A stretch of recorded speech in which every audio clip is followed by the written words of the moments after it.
बच्चों आज का एक बहुत बढ़िया टॉपिक है वैद्युत बल रेखाएं, जो कि एग्जाम में पूछ लिया जाता है। इसके गुण आपसे पूछ लिए जाते हैं, ठीक है। तो वैद्युत बल रेखाओं की हम बात करते हैं। तो जब आप ये कह रहे हैं कि एक आवेश दूसरे आवेश पर बल लगाता है, और ये भी देखने वाली बात है कि दोनों आवेश एक दूसरे को स्पर्श नहीं करते, ठीक है, तो सोचने वाली बात यह है कि क्या ऐसा हो सकता है कि बिना स्पर्श करे, बिना टच करे दो चीज़ें आपस में एक दूसरे पर बल लगा दे। तो बिल्कुल ऐसा होता है। आप इसको एग्जाम्पल देख सकते हैं चुंबक में भी। तो आप देखते होंगे अगर चुंबक यहाँ रखी हुई है, एक कील, और चुंबक इसके आसपास भी है, तो बिना टच करे भी ये कील हिलने लगती है। हालांकि एक चुंबकीय बल है, पर यहाँ हम बात करते हैं दो आवेशों के बीच अगर बल लग रहा है तो ये है वैद्युत बल। तो अगर एक आवेश दूसरे आवेश पर बल लगा रहा है, बिना छुए भी लगा रहा है, तो ये कैसे पॉसिबल है? तो यहाँ एक थ्योरी निकल के आती है सामने वैद्युत क्षेत्र की। तो हम ये कहते हैं कि ये आवेश कहाँ रखा हुआ है? इस आवेश के वैद्युत क्षेत्र में रखा हुआ है, तभी इस पर ये बल लगा रहा है। और जहाँ तक इसका वैद्युत क्षेत्र होगा वहाँ तक ये बल लगाएगा। अगर यहाँ नहीं है तो यहाँ बल नहीं लगेगा। तो अब बिना बल के तो पत्ता भी नहीं हिलता, तो कौन है जो इसका बल यहाँ तक लेके जा रही है? तो फिर से एक थ्योरी सामने आती है, और वो है वैद्युत बल रेखाओं की। देखो, आपने मकड़ी को देखा होगा, एग्जाम्पल आप समझना, आपने मकड़ी को देखा होगा तो उसका जो जाला होता है ना, कुछ इस तरह का होता है वो जाला, ठीक है। आप ये देखना, मकड़ी कहाँ होती है बेटा? उसके सेंटर में होती है, ठीक है। स्पाइडर जो होती है उसके सेंटर में होती है, कुछ ऐसे, ठीक है। तो यहाँ आप देखो कि मकड़ी जो है वो सेंटर में है, और यहाँ मकड़ी है, और यहाँ कोई कीड़ा या जो भी चीज़ है, जो कीट आ जाता है इसके सामने, तो ये मकड़ी क्या करती है? जहाँ तक इसका जाल फैला होता है वहाँ तक ये क्या कर सकती है? आराम से उस कीड़े को पकड़ सकती है, कैच कर सकती है। तो अब सोच के देखो, ये जो जाल है, ध्यान देना इस पर, ये जाल ही बल रेखाओं की तरह होता है। ऐसे ही अगर हम बात करते हैं यहाँ पर आवेश की, तो एक आवेश भी दूसरे आवेश पर बल लगा रहा है। तो जहां तक लगा रहा है, इसका मतलब यहाँ पर भी जैसे उस जाले में आपने देखे थे रेशे, वैसे ही यहाँ पर एक थ्योरी सामने आई कि भाई वैद्युत क्षेत्र को बना कौन रहा है? तो वैद्युत क्षेत्र को बनाने वाली बल रेखाएं क्या कहलाती हैं? वैद्युत बल रेखाएं कहलाती हैं, ठीक है। डेफिनेशन अगर आप देखो तो डेफिनेशन और गुण मैं आपको एक एक करके बता रहा हूँ, ध्यान से देखना।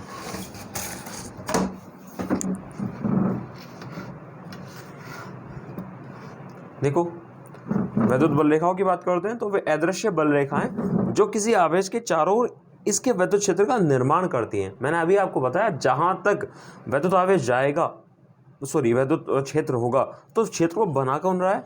बल रेखाएं। तो उन्हीं बल रेखाओं को हमने क्या कहा? वैद्युत बल रेखाएं। इसके गुण ध्यान रखना आ जाते हैं। ये धनावेश से चलकर ऋणावेश पर समाप्त होती है, पॉजिटिव से निकलेंगी और निगेटिव पर खत्म हो जाएंगी।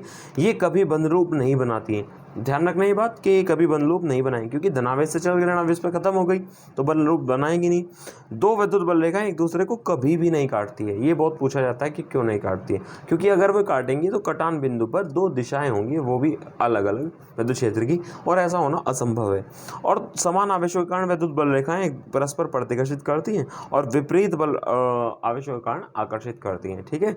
अब यहाँ पर मैं तुम्हें एक बहुत बढ़िया चीज़ बताने वाला हूँ, जो कि बोर्ड में पूछ जाती है। कई बार आता है कि धनावेश के कारण बल रेखाएं खींचो, ऋणावेश के कारण खींचो, तो देख लो और सीख लो। तो देखो, धनावेश के कारण बल रेखाएं खींचते पहले, है ना, नंबर फर्स्ट, धनावेश के कारण, धनावेश के कारण, देखो धनावेश के कारण खींचेंगे ना। देखो बच्चों, अब समझना आप, यहाँ पर आपके पास एक धनावेश है, ठीक है। मैं लाल से धनावेश को डिनोट कर रहा हूँ, नीले से ऋणावेश को करूँगा। तो प्लस का क्यू आपके पास चार्ज रखा हुआ है, तो बल रेखाएं हमेशा आपको पता है कि धनावेश से क्या होंगी? बाहर की ओर होंगी। ऐसा कुछ आ जाता है एग्जाम में बनाने के लिए, तो आप बना के भी आएंगे, ठीक है। ऐसे, क्योंकि इसके आसपास कोई आवेश रखा है तो ये मुड़ेंगी क्यों, ठीक है, इसीलिए सीधी आपको दिखाई दे रही है। तो ये जो है, ये किसके कारण हुआ? धनावेश के कारण। अब यहीं पर अगर आपसे कहा जाता है ऋणावेश के कारण बनाओ, ठीक है, तो ऋणावेश के कारण भी आप बना सकते हो। जैसे ये ऋणावेश रखा हुआ है ना, तो ऋणावेश के कारण अगर आप बनाना चाहो, इसको मैं साफ कर देता हूँ। देखो, अब आपसे पूछा जाए कि ऋणावेश के कारण बनाओ, तो अगर ऋणावेश के कारण कहा जाए तो बस यहाँ रखा आपका ऋणावेश, और ऋणावेश के कारण क्या होंगी? बल रेखाएं अंदर की ओर, ठीक है, अंदर की ओर, ऐसे ऐसे, ठीक है। तो बना सीख लो, आ जाता है कई बार। तो ऋणावेश के कारण बस तीर के निशान क्या हो जाएंगे? अंदर की ओर हो जाएंगे, दिशा को दिखा रहा है, ठीक है।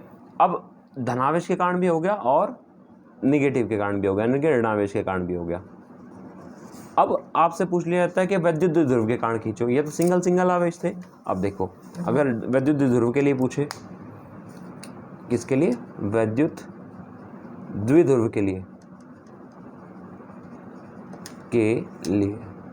अब इसके लिए देखो एक तो होगा पॉजिटिव, एक होगा हमारा नेगेटिव, इसी तो बोलते हैं वैद्युत द्विध्रुव, ठीक है, ऐसा कुछ, ठीक है।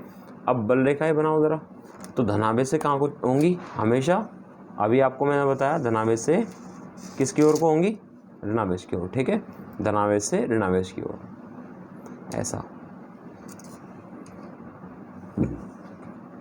ऐसे आपको ये आनी चाहिए बनानी, ठीक है, धनावेश से ऋणावेश की ओर, और धनावेश से आपको पता है इनकी दिशा क्या होती है, बाहर की ओर होती है, और ऋणावेश से क्या होती है, अंदर की ओर। तो वो ड्राइंग भी आपको ध्यान रखनी है, धनावेश से ऋणावेश की ओर।